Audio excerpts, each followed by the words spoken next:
एक बार एक भिखारी अपने जीवन से परेशान हो चुका था, क्योंकि उसे अपने जीवन को चलाने के लिए भीख मांगना पड़ता था। उसे हर एक चीज के लिए भीख मांगना पड़ता था। इसी बात को लेकर वह दुखी रहता और दिन भर यही सोचता कि उसकी जीवन में बदलाव कैसे आएगा। यह सोचकर वह निराश हो जाता। वह हर दिन देखता कि बहुत सारे लोग निराश होकर आंखों में आंसू लिए लोग और विभिन्न चिंताओं से परेशान लोग गौतम बुद्ध की तरफ जाते और वापस लौटते समय वे लोग बहुत ही खुश होते थे।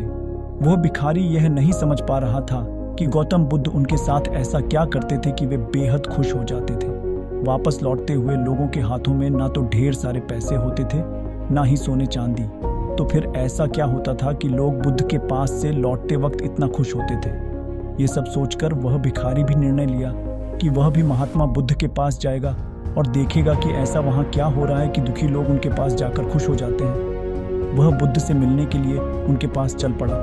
जहाँ बुद्ध मौजूद थे वहाँ बहुत लंबी कतार लगी हुई थी, तो वह भिखारी भी कतार में लग गया। कतार में लगकर वह अपनी बारी का इंतजार करने लगा। देखते ही देखते उसकी बारी आई और उसने बुद्ध से कहा, बुद्ध, मैं बहुत ही गरीब हूँ, मेरे पास कुछ भी नहीं है। मुझे अपना जीवन चलाने के लिए भी दूसरों से भीख मांगनी पड़ती है। अब आप ही बताइए कि मैं अपने जीवन को कैसे बेहतर कर सकूं। ये सब सुनकर बुद्ध ने कहा, तुम गरीब नहीं हो। तुम्हें ऐसा लगता है क्योंकि आज तक कभी तुमने किसी के लिए कुछ भी नहीं किया, ना ही तुमने कभी किसी को दान दिया, ना ही तुमने दूसरों के लिए कुछ किया। ये सब सुनकर भिखारी के मन में एक आशंका जाग उठी। अपनी आशंका को दूर करने के लिए भिखारी ने पूछा, मैं तो एक भिखारी हूँ, मैं लोगों को दान कैसे दे सकता हूँ और कैसे लोगों की सहायता कर सकता हूँ? मुझे तो खुद अपना जीवन चलाने के लिए दूसरों से मांगना पड़ता है।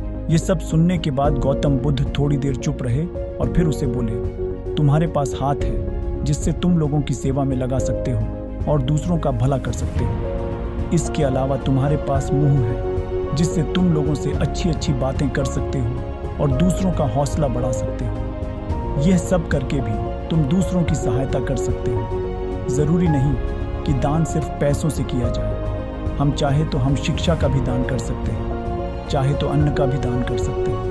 ऊपर वाले ने अगर किसी को पूर्णतः अच्छा शरीर दिया है तो वह गरीब नहीं है, वह बस दिमाग से गरीब है। उसे इस विचार से हटकर दूसरों की सेवा में लगाना चाहिए। बुद्ध की यह सब बातें सुन लेने के बाद वह भिखारी बहुत ही ज़्यादा खुश हो गया और उसका मन अब संतुष्ट था।